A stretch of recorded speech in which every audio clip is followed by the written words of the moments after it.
जय श्री राधे कृष्णा। ओम कुकरेजा चैनल पर आपका हार्दिक स्वागत है। हरि अनंत हरि कथा अनंता में आज सुनिए बूढ़े भिखारी की कहानी। एक समय की बात है, बनारस की एक गली एक बूढ़ा आदमी भीख मांगकर गुजारा कर रहा था। बनारस में वह एक चबूतरे पर बैठा आने जाने वालों को देखता रहता था, किसी से कुछ नहीं कहता था। जो भी उसे भीख में कुछ दे जाता उसे धन्यवाद वाली निगाहों से देखता रहता था। उसी गली से एक पंडित जी सुबह सुबह निकलकर गंगा स्नान के लिए जाते थे। जब पंडित जी जाते तो वह सो रहा होता। बाद में जब पंडित जी वापस आते तो वह वहां से हट जाता। पंडित जी उसके ठिकाने पर कुछ पैसे और प्रसाद रखकर चले जाते। वह बूढ़ा आदमी जब पंडित जी चले जाते तो जाकर पैसे उठाकर पास की दुकान से एक कुल्हड़ में चाय ले आता और प्रसाद खाकर चाय पीकर वहीं बैठ जाता। दिन भर लोग उसे कुछ न कुछ देते रहते थे। शाम के समय वही पंडित जी गंगा आरती में शामिल होने जाते और वापस आते समय उसके लिए खाना लेकर आते और उसके बैठने की जगह पर रखकर ढक देते। उनके जाने के बाद वह भिखारी आता और खाना खाकर वहीं सो जाता। कई सालों से यही सिलसिला चल रहा था। पंडित जी का एक शिष्य कुछ दिन से पंडित जी से ज्ञान प्राप्त कर रहा था। पंडित जी उसे शास्त्र अध्ययन के साथ साथ पूजा पाठ का विधि विधान सिखा रहे थे। वह भी पंडित जी के साथ सुबह जाता और शाम तक पंडित जी के साथ रहता। एक दिन दोपहर के समय पंडित जी विश्राम कर रहे थे तो उनके शिष्य ने पूछ ही लिया, गुरु जी आप उस भिखारी पर इतने मेहरबान क्यों हैं? यहाँ तो बहुत से भिखारी रहते हैं लेकिन आप उन्हें बिल्कुल भी दान नहीं देते। फिर इस भिखारी के लिए इतना कष्ट क्यों उठाते हो? पंडित जी ने जवाब दिया, मैं जब भी इसे देखता हूँ मेरा मन करुणा से भर जाता है। शिष्य, नहीं गुरुजी, आप मुझसे सच छिपा रहे हैं, यह आपको देखकर छिप जाता है। इसका क्या राज है? आज आपको बताना ही पड़ेगा। पंडित जी, अच्छा बहुत जिद करते हो तो सुनो। यह अपने समय में बनारस का बहुत बड़ा सेठ था।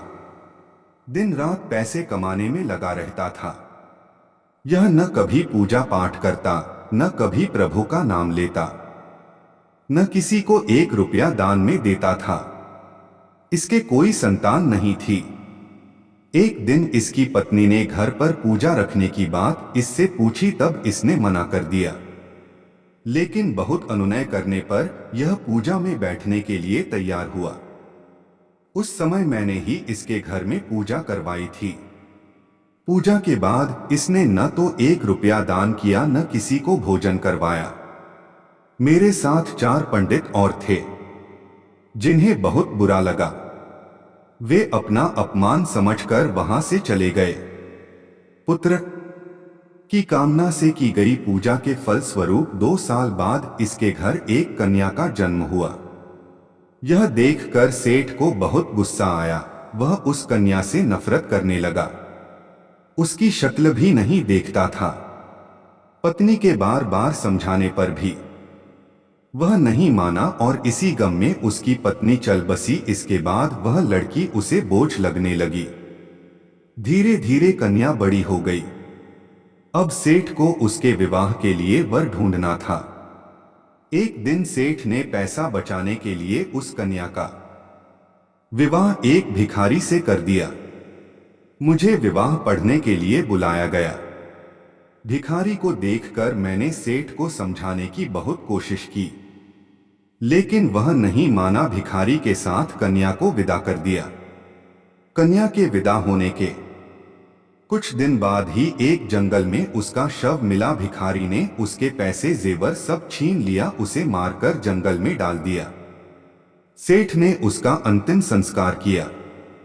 उसके बाद से सेठ का सारा कारोबार चौपट हो गया। आज वह इस स्थिति में है, यह तुम्हारे सामने है। अपनी पत्नी और बेटी को याद कर यह रोता रहता है। जिस पैसे को बचाने के लिए बेटी का विवाह भिखारी से कर दिया, आज वही पैसा उसके पास नहीं है, क्योंकि मैंने सेठ के अच्छे दिन देखे हैं। इसको राजा से रंक बनते देखा है, इसकी आंखों में पछतावा देखा है, इसलिए मैं इसके खाने की व्यवस्था कर देता हूं। शिष्य, लेकिन यह आपको देखकर भाग क्यों जाता है? पंडित जी, एक स्नेह का रिश्ता इसके साथ बन गया है।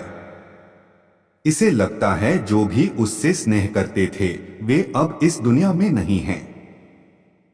कहीं इसके स्नेह में मेरी जान न चली जाए। एक दिन सुबह सुबह पंडित जी तैयार हो रहे थे, तभी उस शिष्य ने बताया, गुरुजी, वह बूढ़ा भिखारी कल रात मर गया। यह सुनकर पंडित जी को बहुत दुख हुआ और वे उसके अंतिम संस्कार की तैयारी में जुट गए। जय श्री राधे कृष्णा।